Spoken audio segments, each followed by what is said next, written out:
Greetings, everyone. Welcome back to episode 4. Yes. I'm with my brother and my sister, as you can see. Guys, welcome to Unfiltered Faith. Welcome. Welcome. We are here. It's a blessing to be here.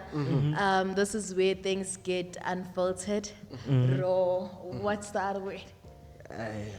He's doing it right. Call it unfiltered. Just raw faith in here, right? My name is Tati. I believe you seeing me for the first time, and beside me is my brother. My brother should introduce himself. Yes. My name is Brother Ryan.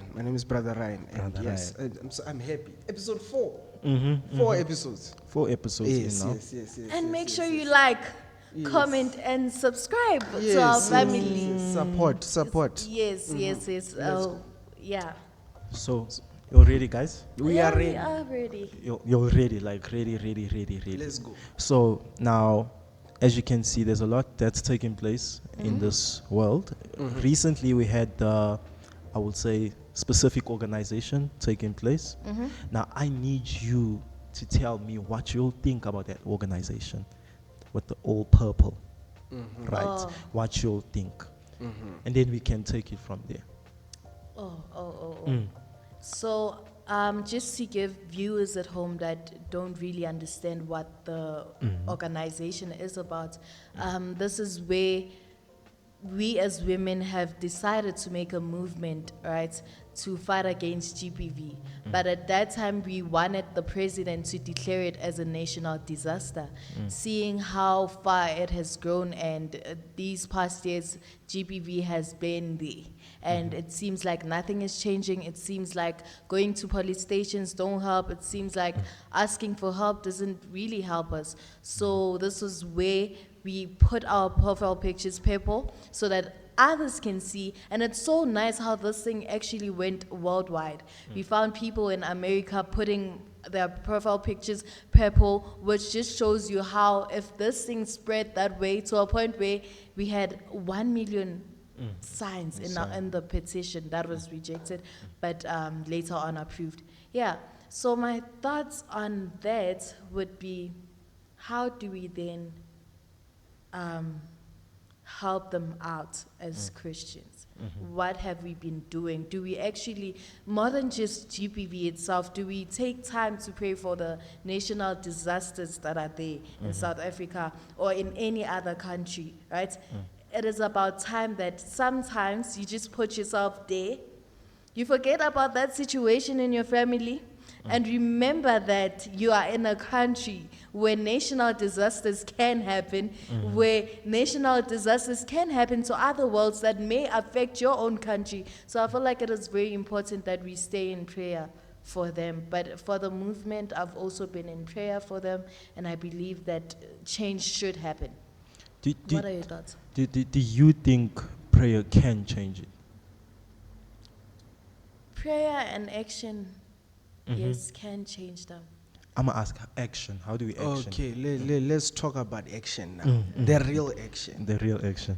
Listen, when it comes to these things, it's like me, if I own a Rolex watch or my phone here, right? This phone of mine. If I go to Soweto in the middle of the night with this phone and walk in the street, right? It's on. The flashlight is even on. And I'm walking. Would I be surprised if I get robbed?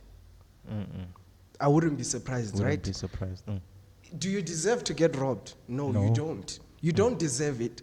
But it's the world that we live in, where we know that stealing is wrong. You shouldn't steal. It's wrong. But people still do it nonetheless. So what do you do to help yourself or protect yourself from such? Avoid such things, right? Yes. You find certain sisters, and of which, by any means, we are not victim blaming. But we find certain sisters, they're coming from the club at 1 a.m. You're walking alone in the street. Like, at least let's help ourselves to prevent these situations. Yes, the color purple is spreading worldwide. It's been declared a national disaster. That's good. But actual change doesn't come from the TV. It's going to come from our real lives. So let's at least do our best to do what? To put ourselves in safe situations. Let's not be the people that are walking alone in Soweto with the phone in the middle of the night. Let's do our best to stay separate. What do you have to say about that? Speak. When it comes to that, more in action would be, as you are my brother here, I want you to go back to the brothers that you have conversations with, your homies, right? What you guys talk about, and if you can see that anything that they're talking about, it might imply them actually doing such things to a woman later on, I want you to end it there. And it goes out to mothers with children, right?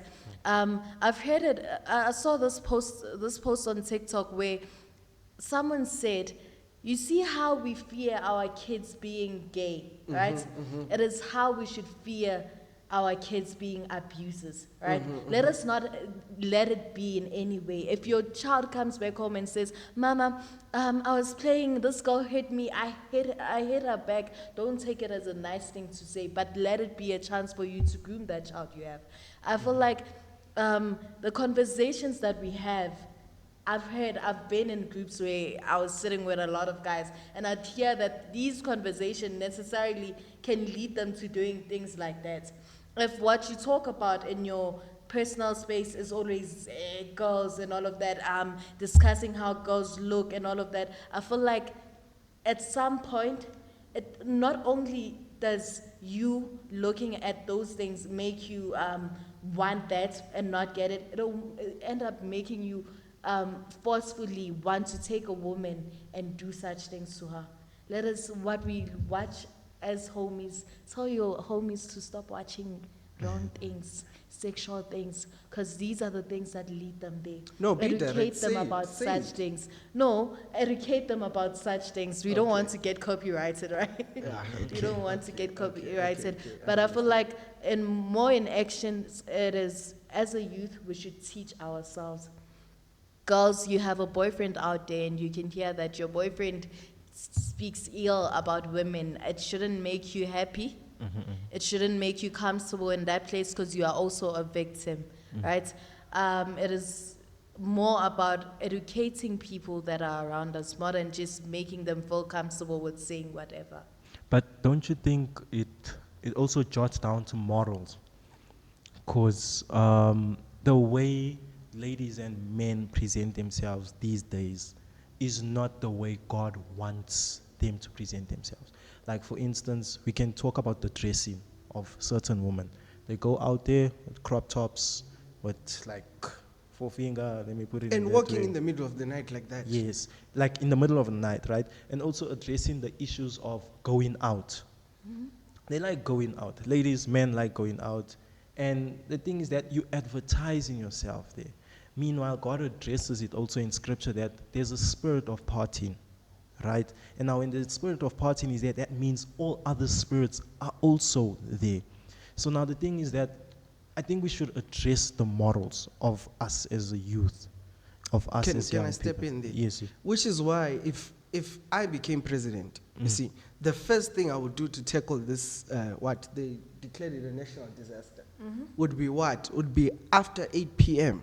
No Curfew. women outside. You don't go outside. Stay home. Certain dressing, like you just said, let it be limited.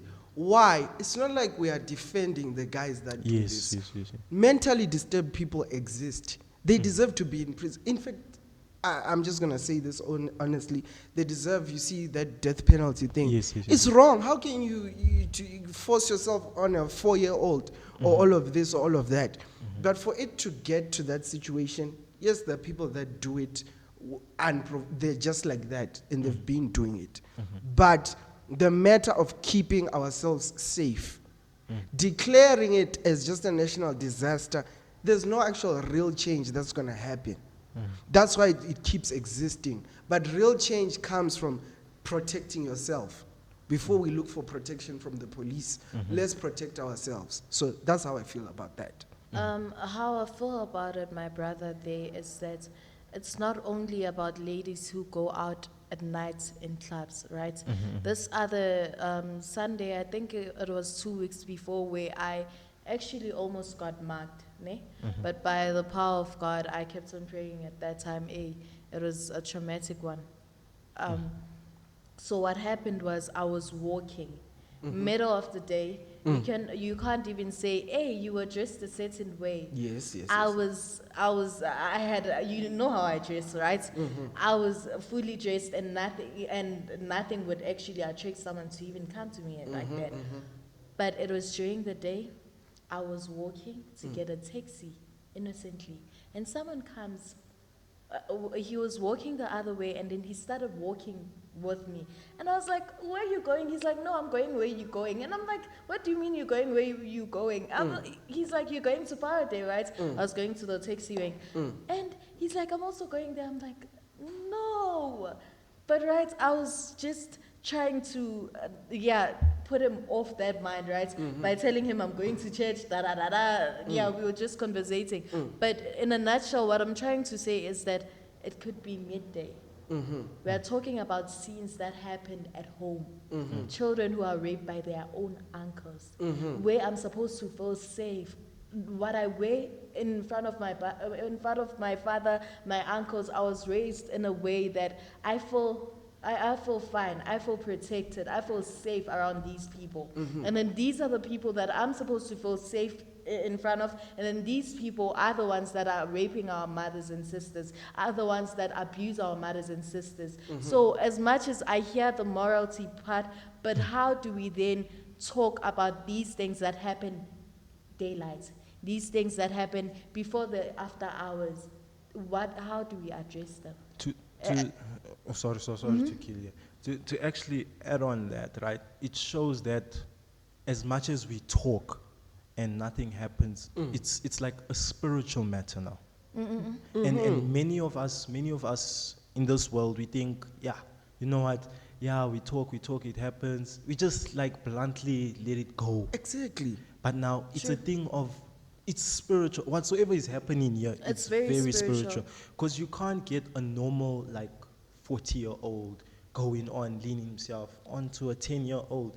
It shows that there's spirits being involved here. There are spirits being involved. The spirit of lust, I can say it starts from what I was talking about, right? Watching certain things, right? And these things, you watch them and you would think, watching it's not really bad. And this does not only go to the boys, right? It also goes to the girls. You don't want to find yourself being a mother that is a predator to young men and all of that. There are women like that, actually. But you don't want to find yourself there. But what you watch opens something in the spiritual realm. What we take in with our natural eye opens something in the spiritual realm. And once you are controlled by it, now, at this point they are not controlled by themselves, right? Once you are controlled by spirits, they will make you see it like it's not a problem to look at a woman and undress them while they're standing. It will make you think it's not a problem to hit a woman. It will make you think it's not a problem to do this and that. It is spiritual, as you say, and it is the things that we are taking in and seeing how it just draws me to this topic that is happening on social media. We would see a video of an attractive girl or an attractive guy. I want you to see the comments under that. You will find how they sexualize the whole thing. They speak about sexual things like it's normal unto them, but until we do them in real life and we start actually being such people, I feel like in that point we should be careful on what we take in and what we put out there. Which is also going to this matter of what? You can't be posting people and saying women for change, but your favorite song is that Tobeta, the new one. It doesn't make sense because the song itself is saying that you must give the man. That's what it's saying. That's what the song is talking about. And you're saying, no, me, I'm not going to give any man. But your favorite song is that one. So basically you tell him, align yourselves with what you believe in. Yes. And Yes, then morals yes. are exactly. That is very important, right? We should stop this thing of, I was talking to my brother last, I don't remember who exactly, but this whole thing of, I'm against certain things of the government, but you're the same person to bribe the traffic cops when Yeah, you yeah, see them there. It really does not work that way. It's either you stay on the other side or you stay on the other side. Let us not be in the gray line. There's no gray line. It's either you are against GBV or you are with it. What you take in and what you put out there will show us. Not supporting certain matters of GBV. For example, if someone is good looking and they have money and they're abusive, I'm not going to mention the name, but if a certain someone like that is trending, what happens is that usually the female audience, the ones that are against abuse, they're the same ones who will be posting that guy saying, Saba, well, this guy, I want this guy. How does that make sense? It doesn't make sense. Girls, guys, let us be real when it comes to that. It's either you are against something or you are with it. And what you put out there will just show us, ne? And I feel like this just distracts the whole movement thing, right? It does. We are putting a movement there and we want people to actually take what's happening seriously. So let us not do things that are going to oppose what we are doing, right? Let us stay on one side of the story. If you have a profile picture, it means you are against GBV. Then by all means, we should find you being against it and not with it with some other post, right? So there's no gray area when it comes to this. Yeah, I feel like that's what I have with this. Oh, It's sad, right? It's a very touchy topic, I can say. It's really sad. Because these are the people that you believe that God is speaking through this man of God for my life. And certain people don't even go to churches anymore because that happened to them. And as much as it is such a complex topic, I just want us to touch on that, right? Problem is, we as leaders, as the youth, everyone in Christianity, right, we present ourselves as certain people. You see me right now and you see me as, oh, Tati is this holy child, You don't know what I do in my private space, right? I'm not saying that they should have known. I'm not saying that maybe they should have known, they should have seen the sides, No, that's not what I'm going to address today. What I'm going to address today is that I'm giving a solution, right? I can't even go deep into that topic. I really can't. But I'm giving a solution to say, any man of God that will need you one-on-one with him, as a woman, as a youth, you do not do that. I believe God has raised us in churches so much that we have ministers, right? Female leaders, right? That you can go to when you have a problem. Please go to them. I feel like this is it's a touchy topic. It's a very touchy topic. It's just, how can I say it? How can I say it on my side? It's just a thing of self-introspection as a human being, right? You know that you have your struggles. You know that you're struggling through this. You need someone to talk to. But when talking to that someone, there's also, like, the environment has to be comfortable. You have to be at peace. You have to be at this.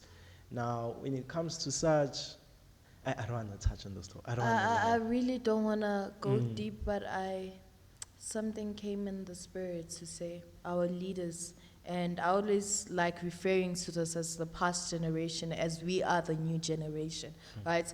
They were in churches where they had to act perfect.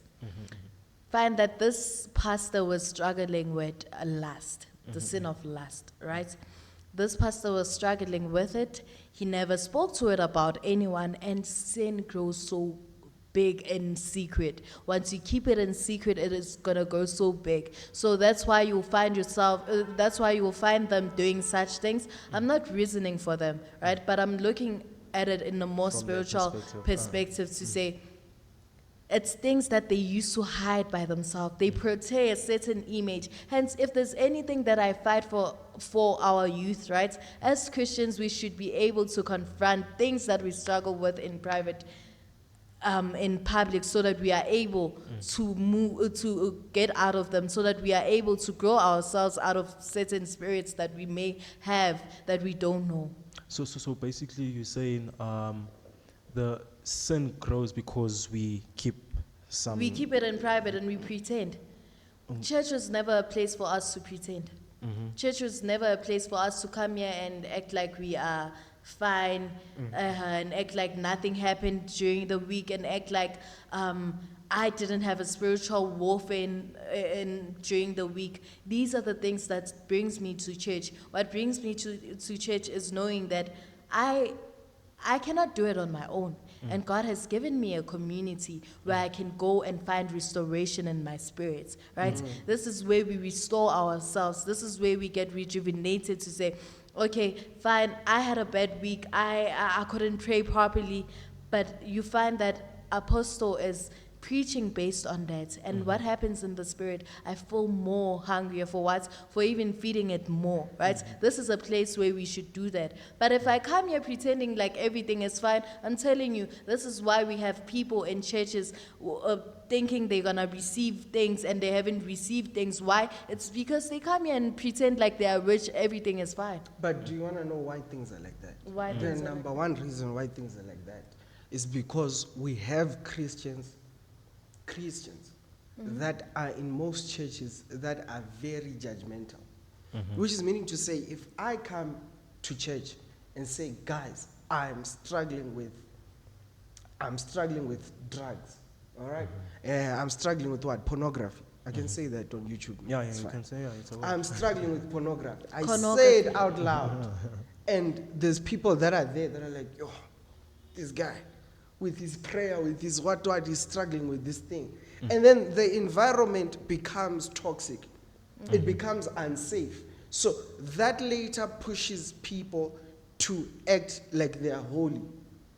Even I though I'm understand struggling with that. things out there. Yeah, no, you can speak. I understand that. I totally get that. And looking at the Bible and how our past generation used to do things, I feel like even if you can see their rules, what they tell us what to do and not what to do, they usually take things from the Old Testament, right? And I believe the past generation used to use the Old Testament a lot, right? Hence, It's nice. why people started thinking that we cannot be real. We cannot come here and not pretend like we didn't have spiritual warfare, not pretend like we're not struggling with addictions of some sorts. I believe that is what happened.